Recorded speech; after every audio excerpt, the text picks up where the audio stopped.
वहाँ पे हम एक ब्लैक कलर के दूसरे बछड़े को देखते हैं जिसका नाम फेर्डिनेंड था। और फेर्डिनेंड बहुत ही ज्यादा शांत स्वभाव और बहुत अच्छा बुल था, जो कि किसी से लड़ना नहीं चाहता था। और वो इतना ज्यादा प्यारा होता है कि वो सबके साथ एक छोटे से पौधे का भी ध्यान रखता है, क्योंकि उसे फ्लावर्स बहुत ज्यादा पसंद है। तभी वहाँ पे अचानक से विनर ट्रक आता है और ये सारे बछड़े उसे देखने लगते हैं, जिसे फेर्डिनेंड उनसे पूछता है कि ये यहाँ पे किस लिए आया है। तभी उनमें से एक बछड़ा उसे बताता है कि आज ये बड़े बुल में से एक बुल को अपने साथ फाइटिंग के लिए ले जाएगा।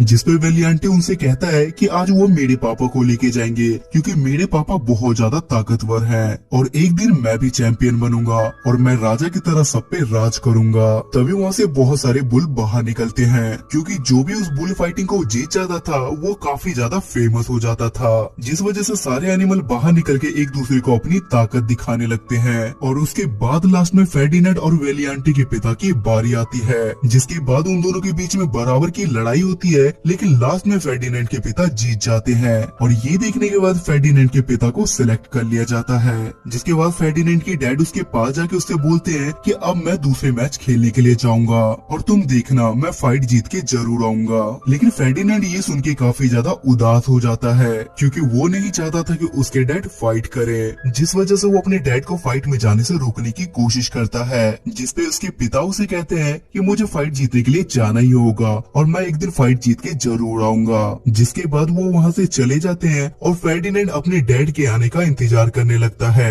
अगली सुबह फेर्डिनेंड अपने फ्लावर के पास जाने लगता है, लेकिन तभी वहाँ पे वेलियांटे आ जाता है और वो उसके फ्लावर को अपने पैरों से कुचल देता है, क्योंकि वो फेर्डिनेंड से अपने डैड के हारने का बदला लेना चाहता था। रात में फेर्डिनेंड को अपने डैड की बहुत ज्यादा याद आ रही थी। जिसके बाद वहाँ पे एक गाड़ी आती है और फेर्डिनेंड उस गाड़ी को देखने लगता है, जहाँ वो देखता है कि उसकी गाड़ी तो वापस आ चुकी है, लेकिन उस गाड़ी में उसके डैड वापस नहीं आए। जिसे देखने के बाद वो काफी ज्यादा उदास हो जाता है। जिससे वेलियांटे के डैड उसे कहते हैं कि तुम्हारे पापा अब वापस नहीं आएंगे, क्योंकि वो मर चुका है। जिसके बाद उसे कुछ भी समझ में नहीं आता और गेट खुला देख वो वहाँ से भागने लगता है, जिस वजह से वहाँ के वर्कर भी उसका पीछा करने लगते हैं। लेकिन जान बचाने के लिए किसी तरीके से फेर्डिनेंड चलती हुए एक ट्रेन पे चढ़ जाता है, लेकिन कुछ समय चलने के बाद वो ट्रेन एक सुनसान जगह पे रुक जाती है और वहाँ पे बहुत ज्यादा घना जंगल था। तब फेर्डिनेंड उस जंगल में उतर जाता है और वो बीच जंगल में पहुँच जाता है और ज्यादा हड़बड़ाहट के चक्कर में वो एक गड्ढे के नीचे गिर जाता है और उसे काफी ज्यादा चोट भी लग जाती है। तभी वहाँ पे जुआन नाम का आदमी अपने डॉग के साथ वहाँ पे पहुँच जाता है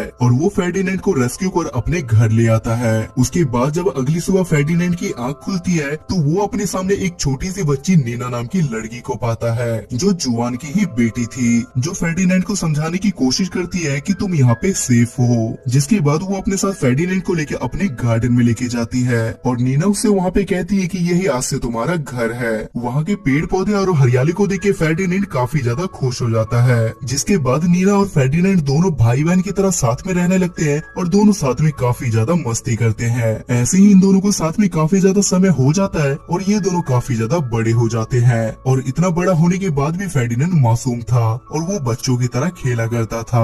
उसके अगले दिन फेर्डिनेंड काफी ज्यादा खुश था, क्योंकि आज फ्लावर फेस्टिवल था। लेकिन इस बार नीना के फादर नीना से कहते हैं कि इस बार हम फेर्डिनेंड को अपने साथ नहीं ले जा सकते। जिस पर नीना उनसे इसकी वजह पूछती है, जिसपे नीना के पिता उसे बताते हैं कि पहले फेर्डिनेंड छोटा था, लेकिन अब ये काफी ज्यादा बड़ा हो गया है और फेस्टिवल के लोग इसे देख के काफी ज्यादा डर जाएंगे। जिसके बाद नीना ना चाहते हुए भी फेर्डिनेंड को सॉरी बोल के उसे अकेला छोड़ के वहाँ से चली जाती है। और ये देखने के बाद फेर्डिनेंड बहुत ज्यादा उदास हो जाता है, क्योंकि आज सुबह सुबह उठ के फेर्डिनेंड बहुत ज्यादा खुश था। जिसके थोड़ी देर बाद फेर्डिनेंड सोचने लगता है कि मेरे बिना नीना वहाँ पे उदास होगी और इससे पहले वो मेरे बिना कभी फ्लावर फेस्टिवल में नहीं गई है, इसलिए नीना का मन नहीं लग रहा होगा। और ये सोचने के बाद फेर्डिनेंड खुद उस फेस्टिवल में जाने लगता है और वहाँ पहुँचने के बाद नीना उसे देख लेती है और वो उससे पूछती है कि तुम आखिर यहाँ पे क्यों आए? अगर पापा ने हम दोनों को यहाँ पे देख लिया तो हम दोनों को काफी ज्यादा डांट पड़ेगी। जिसमें फेर्डिनेंड उसे कहता है कि मैं शरारत नहीं करूंगा,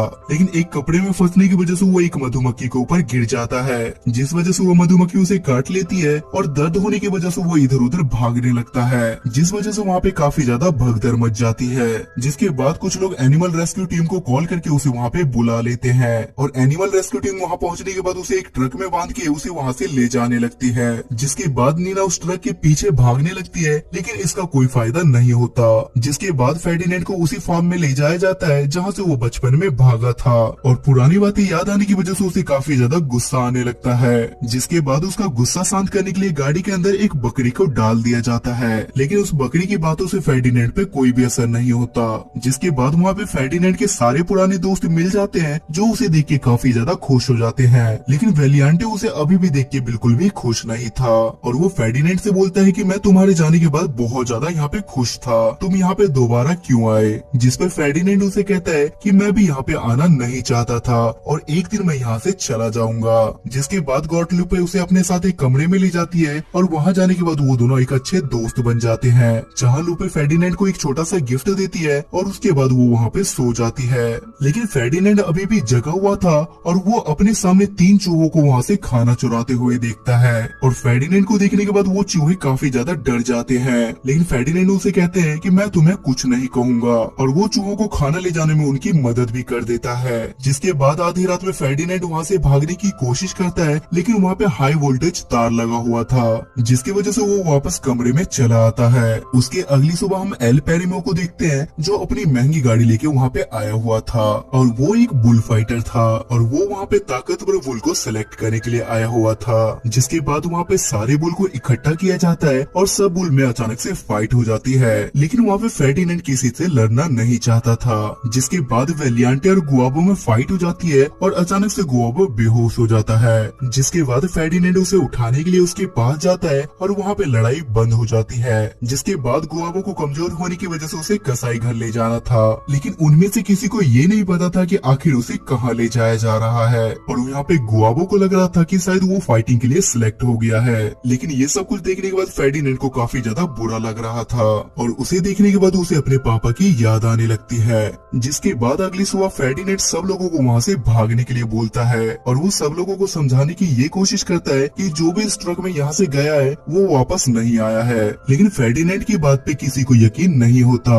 लेकिन फेर्डिनेंड किसी तरीके से लूपी को मना लेता है, जिसपे लूपी फेर्डिनेंड को कहती है कि हम चाह के भी यहाँ से नहीं भाग सकते क्योंकि ये जगह चारों तरफ से घिरी हुई है, जिस वजह से हम यहाँ से नहीं भाग पाएंगे। जिसके बाद फेर्डिनेंड वहाँ से भागने के लिए उन चूहों की हेल्प मांगता है। जिसके बाद वो लोग छुप के पिछले वाले कमरे के रास्ते से जाने लगते हैं। तब कमरे के अंदर फेर्डिनेंड को बहुत सारे सींग नजर आते हैं और ये सारे सींग उन बुल के थे जो मैच जीत कर आए थे। मतलब जो भी उस बुल फाइट को जीत के आता था उसके सींग को उतार के यहाँ पे लगा दिया जाता था और वहाँ फेर्डिनेंड को अपने पापा की सींग और उसकी फोटो भी दिखती है, जिसे देखने के बाद वो अंदर से टूट जाता है। जिसके बाद वो सब लोगों के पास जाके उन्हें सारी सच्चाई बताता है और उन्हें अपने साथ चलने के लिए बोलता है, जिसमें सब फेर्डिनेंड की बात मान लेते हैं, लेकिन वेलियांटे को लगता है कि अभी भी फेर्डिनेंड झूठ बोल रहा है। जिसके बाद वो फेर्डिनेंड से लड़ने लगता है। फेर्डिनेंड उससे लड़ना तो नहीं चाहता था, लेकिन लड़ाई के चक्कर में वेलियांटे की एक सींग टूट जाती है और ये सारा नजारा चुपचाप से एल प्रेमेरो भी देख रहा था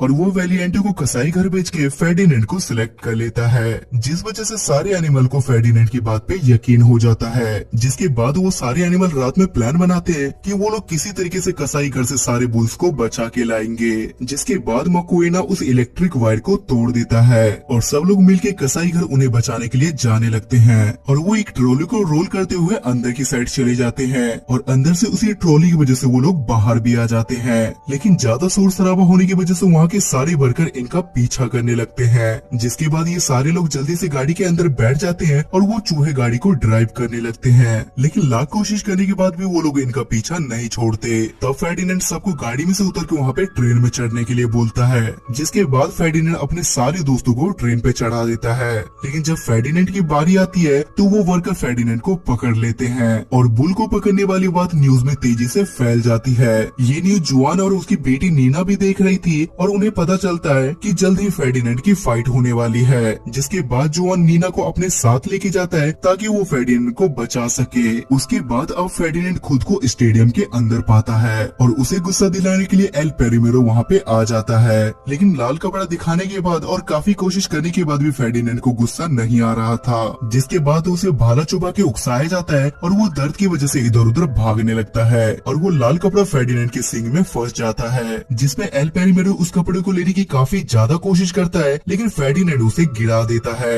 जिसे देखने के बाद सब लोग हंसने लगते हैं और वो बोलते हैं कि डायरेक्टर से एक बुल कंट्रोल नहीं हो रहा। ये सुनने के बाद एल पेरिमेरो को काफी ज्यादा गुस्सा आ जाता है और वो फेर्डिनेंड की एक सींग काट काटने के लिए जाता है, लेकिन फेर्डिनेंड उसे खुद को टच तक नहीं करने दे रहा था। तो फेर्डिनेंड को काफी ज्यादा गुस्सा आ जाता है और वो डायरेक्टर को हवा में उठा लेता है, जिसके बाद डायरेक्टर गुस्से में अपनी तलवार निकालता है ताकि वो फेर्डिनेंड को जान से मार सके, जिस पर फेर्डिनेंड भी एक सरी बच्चे की तरह डायरेक्टर के सामने बैठ जाता है और वो उसे अपनी मासूमियत का सबूत देता है, जिसे देखने के बाद ऑडियंस काफी ज्यादा शोर मचाने लगती है और वो फेर्डिनेंड को मारने से उसे मना करती है। उस बुल की ये मासूमियत देख के सब लोगों को वो बुल बहुत ज्यादा पसंद आता है, जिसके बाद नीना भी अपने बुल के पास चली जाती है और सब लोग उन दोनों पे फ्लावर्स बरसाने लगते हैं, जिसे देखने के बाद फेर्डिनेंड काफी ज्यादा खुश हो जाता है। उसकी मासूमियत देखने के बाद डायरेक्टर का भी दिल पिघल जाता है और वो उसे मारने का प्लान कैंसिल कर देता है। तभी फेर्डिनेंड के सारे दोस्त भी वहाँ पे पहुँच जाते हैं और सब एक दूसरे को आजाद देख के काफी ज्यादा खुश होते हैं, जिसके बाद नीना उन सबको अपने ट्रक में बिठा के अपने घर ले जाती है